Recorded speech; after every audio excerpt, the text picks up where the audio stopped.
all the students that were in the certified financial planning class, they're laughing at me. And I said, well, Mr. Adams, you want me to drop out? I said, no, I didn't say that. But I figured, man, the shoe fits though, Because if my outcome was to make more money, is college the only way, or getting certified financial planning, supposed to be it? The only time success comes before work is in the dictionary. Work and then success. Woo, I'm making money. I'm helping families. My business is growing. Never short stopping, now I'm winning like I'm Jeter. Steady through the rigor, yeah, I'm getting bigger. Was fighting in them trenches, now I'm making 7 figures like. Okay, let's go to the next slide. Employer versus employee needs. So here's what employers need. We're looking for employees with several years of experience in their industry. Okay, where's all my college graduates? All my college graduates, go ahead and stand up. All rise. College graduates, all rise. These are the smart people.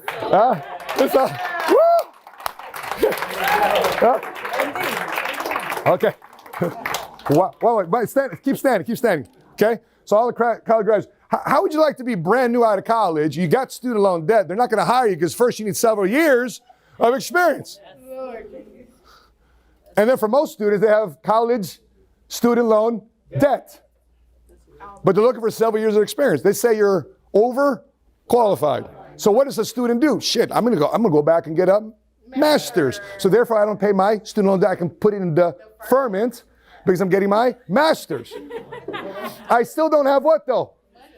Experience. So like, damn, you got your master's. They're still not hiring you because you don't have any experience. So you go back into deferment by getting your PhD. Now you're a doctor. You're highly academically qualified, but no experience. But isn't that the cycle? Yes. How many guys in college were thinking about that cycle too? By the way, for those of you standing, how many have your master's degrees? There. Oh, that's it. Wow. Right?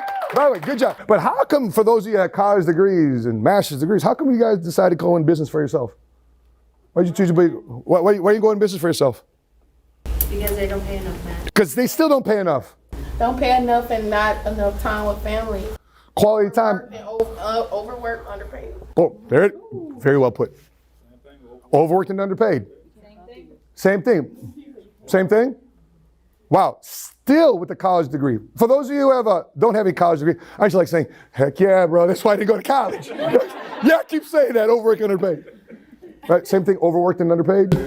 I watched her as an entrepreneur, and she made me quit. She said she go. She didn't make me quit. I'm just saying, seeing her progress and do other things that I couldn't do working all them hours. I went into the entrepreneur. Was it progress experience-wise or financial-wise? Whoa. She was just doing it. As an entrepreneur. Interesting.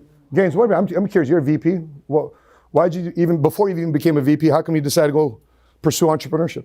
I tell people 6 figures of college debt doesn't get you a 6-figure annual salary. So that trade. By the way, make some noise for these entrepreneurs in our office. I got college degrees right here. Case. Okay. By the way, I respect those who went to college because here's what you said by going to college. I'm going to start something and I'm going to finish it. A lot of people in this world today don't do that. Isn't that weird? I'm going to start something, but I'm not going to finish it. Why? It got too hard. Okay? But for those of you who got a college degree, amen. For those of you that went to a couple college, listen, I'm not dogging you out, but didn't go to college. You might, okay, raise your hand if you're like a college dropout. Yeah, hey, okay. Hey, no judgment on you. Hey, no judgment on you at all. Technically, listen. I'm in that ballpark too because I went to 1 year of college with my GI Bill to get my certified financial planning certification. Right? I remember Mr. Adams dogging me out. What are you doing college for? Was I want to make more money? Well, how are you going to do that? I'm going to go in business for myself. So a classroom full of this, filled like this. Everybody going through certified financial planning curriculum in the DePaul University in downtown Chicago. So during the day, I work Jiffy Lube, Hood Tech at Jiffy Lube. I work as a server, drop on my kids. On Wednesdays and Thursdays, I had college. So I go downtown, take the train, come back at 10 o'clock, 10:30. But that was my routine, okay? A year later, because this guy say, well, good luck with your insurance, because everybody in the class, like, how are you gonna get ahead financially. I said, I'm going to be in business for myself. All the students that were in the certified financial planning class, they're laughing at me. Like, I'm thinking to myself, what do you mean? You're not going in business for yourself in financial services? No, man. I'm working for Tia Kref. I'm working for the Board of Trade. I'm working for Chicago Board of Exchange. I'm working for the exchanges. I'm working for the mutual funds.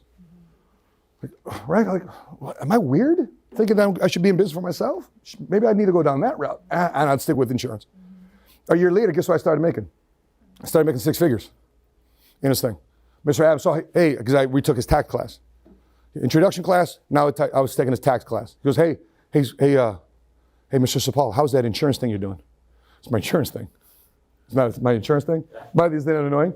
My insurance thing? Well, last month I made around $10,000. I think I might be on track this year making $120,000 a year based on what's going on. People are like, what? People are like, really? Yeah, I mean, Mr. Sapaula, on the hallway. Get out of the classroom and you talk to you in the hallway. Everybody's like, ooh. I go, what's up? What did I say? So no. All due respect. As a 19, 20-year CPA, experienced in CPA, a 3-year junior, what do you call that? Junior professor, adjunct professor at college, I make $90,000 a year. 19 years as a CPA, a certified public accountant, and an adjunct professor part-time, I'm making $90,000 a year. You're making more money than me. Right? He was doing both. He had 2 jobs. How many years ago? 19. This is 2001. This is during the crash of the first the dot-com bubble. Okay? And I said, well, Mr. Adams, you want me to drop out? I said, no, I didn't say that. But I figured, man, the shoe fits though, you know? Because if my outcome was to make more money, is college the only way, or getting certified financial planning, supposed to be it? Anyway, make a long story short, I completed my certified financial planning curriculum, but I never took the CFP exam, but I completed the curriculum. I hung this thing on my wall. Very happy. I'm about to take the test. Clients come in, about to do some rollovers and annuities. She looks at the thing, because I've always dealt with multicultural middle class clientele. She looks at the thing, she says, oh, you're a CFP. I said, no, I just completed the curriculum. I'm about to get my exam. I'm going to get the certification here in a second. This is back then where you didn't need a college degree to get a CFP. You need a college degree to get a CFP today. Back then you didn't.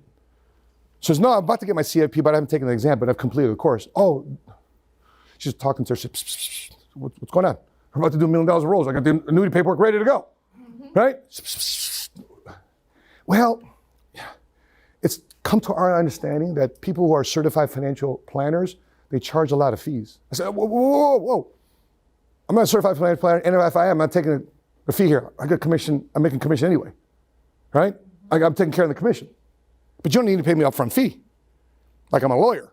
She goes, well, it's just, long term. I know long term I won't charge you a fee. No matter what I said at that point, she just tuned me out. I'm like, man, this whole thing about this, let me take this thing off. What about building a business on a part-time?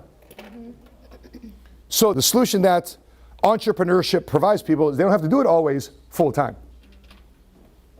Could you potentially do it on a part-time business? Let's take a look at this schedule. You wake up, 5 o'clock, 6 o'clock, mental prep, workout, read, listen to audio, music, go for a walk, meditate, pray, eat breakfast. 8 o'clock, get in the car, get to work, bus, train, however. Daytime job, 9 to 12. What do you do on lunch breaks? 12 to 1, you're making calls, you're driving personal activity, you're focused on booking field training appointments for the evening.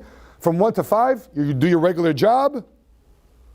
5 to 7 o'clock, commute, spend family time. 7 to 9, what are you doing? Running appointments. That's your part-time schedule. Where's my part? Raise your hand if you're a part-time entrepreneur. That's your schedule. The question is, what do you do when you're not at the job? Because right now the job takes up a lion's share of your day.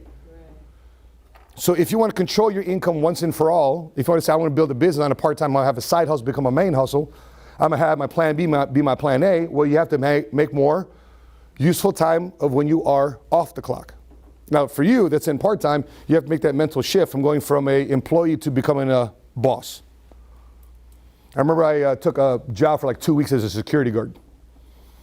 It was a tough job, right? I had the fake badge, right? No gun? Yeah, no gun, flashlight.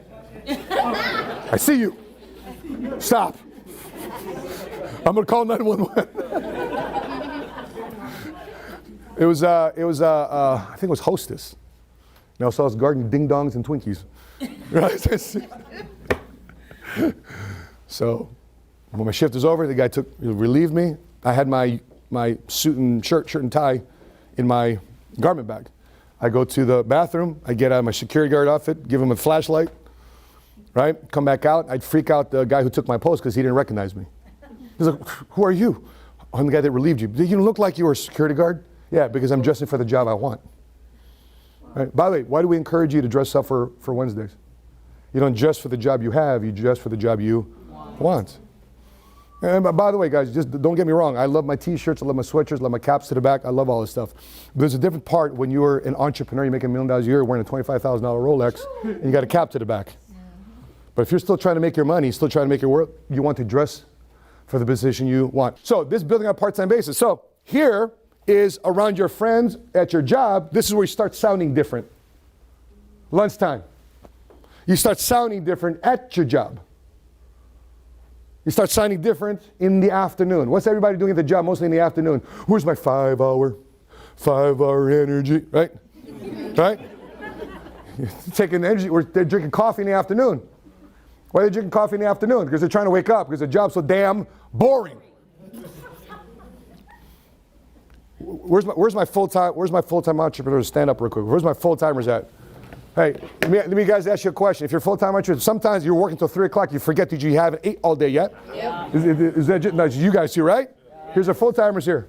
Full-time entrepreneur. You forget sometimes that it's 5 o'clock in the afternoon. You're like, oh, damn, it's time for lunch. That's it, right? This is a different energy and mindset when you're in business for yourself. Grab seats. Good job. All right. Everybody's sizing each other up right now. Who's the part-timer? Who's the full-timer? Okay. Next slide. So here's areas for you to focus on building a part-time side business. You're using your plan B to be your plan A. Number one, 3 main areas of focus for part-time people is you got to start booking appointments. One of the guys I interviewed, you guys know Damon John, who built Fubu, one of the sharks on Shark Tank? Yes. So he started selling Fubu out of the trunk of his car in New York and all the boroughs. Well, guess what he started to do? He started to recruit ambassadors to go into Queens, into Brooklyn, into the Bronx. Right? That's all he did. Once he ran out of inventory, he started recruiting other people to sell his brand. What does FUBU stand for anyway? For us, by us. So there's a message behind his clothing brand. Okay, there's a message behind his clothing brand. It's a big reason why she and I invested in that liquor company called Uncle Nearest. There's a message behind Uncle Nearest. Okay, that's for another story. But I bought into the story. He was selling based on his story. My question to you is, are you selling in your story? Are you selling financial services? Next one. We call these DMAs. DMAs. What are DMAs? Daily monitoring activities. So let me ask you a question. What should you be doing every day even though you're not here at the office? Making phone calls. What else? Booking appointments. What else? Prospecting. Fast starting. Follow up. These are all daily monitoring activities. You get it? Your job is duplication. And if you're not duplicating, you become a salesperson. The reason why people don't grow into business or a business is because they stopped duplicating. They think, I can do this myself, I can do this myself. The minority mindset comes in. We talk about the minority mindset. Well, if I did this myself, I'll save some money. Let me cut my own lawn because I can save 20 bucks this week. Let me change my own oil. That saved me 30 bucks going to Jiffy Lube. Ask yourself this question, entrepreneurs. What is your time worth? Okay, so here, think about this. How do you feel in your business if you didn't prospect somebody and you didn't collect a new name? How do you feel about your day? Not productive. Not productive at all. You didn't grow your business. You weren't shaking hands. You weren't meeting new people. How do you feel if you don't have a recruit in your business that day? How do you feel? Okay. Your business didn't grow today. Right? What happens if you didn't see a client? You didn't. How many guys wrote business this week? Raise your hand. You wrote business. How did you feel when you wrote business? Woo! I'm making money. I'm helping families. My business is growing. You're excited about that, right? What happens if you did nothing all day? How do you feel? Horrible. You should feel it. By the way, some people, there's people in here, they do nothing all day. They feel okay. Some of you guys don't even check the damn group me's. But yet you want to be financially independent. I don't get it. I want to do none of the work, but I want to be financially free. How does that work? It doesn't. The only time, what was that saying? The only time success comes before work is in the dictionary. Work and then success.